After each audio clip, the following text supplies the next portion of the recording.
زمین اور دوسری اشیاء کا پاک کرنا۔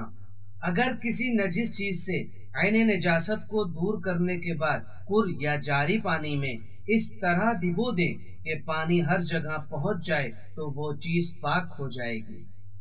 جو چیز پیشاب کی وجہ سے نجس ہوئی ہے، اگر عین نجاست کے دور کرنے کے بعد اسے 2 مرتبہ قلیل پانی سے دھو دیا جائے تو وہ پاک ہو جائے گی۔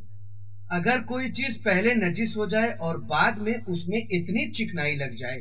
جو پانی کو پوری طرح پہنچنے میں رکاوٹ بنتی ہو تو وہ اسی صورت میں پاک ہو سکتی ہے کہ پہلے چکنائی دور کی جائے اور بعد میں اسے دھویا جائے۔ لیکن اگر گوشت یا چربی یا جمع ہوا گھی وغیرہ نجس ہو جائے تو ان کو ٹھوس اشیاء کی طرح پاک کیا جا سکتا ہے اور ان کی چکنائی دور کرنا ضروری نہیں ہے۔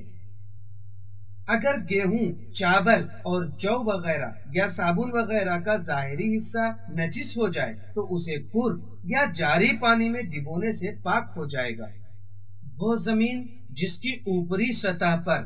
گٹی ہو کہ اگر اس پر پانی ڈالا جائے تو وہ زمین کے اندر جذب ہو جائے تو پانی ڈالنے سے وہ زمین پاک ہو جائے گی۔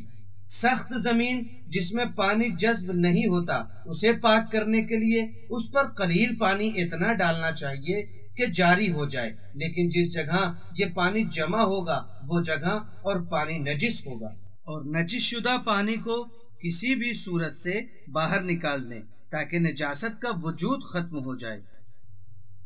اگر وہ زمین قر یا جاری پانی سے دھوئی جائے تو نجاست کی جگہوں پر پانی کا پہنچنا کافی ہوگا، اور بقیہ پانی میں اگر نجاست کا رنگ، بو یا مزہ محسوس نہ ہو تو وہ پاک سمجھا جائے گا۔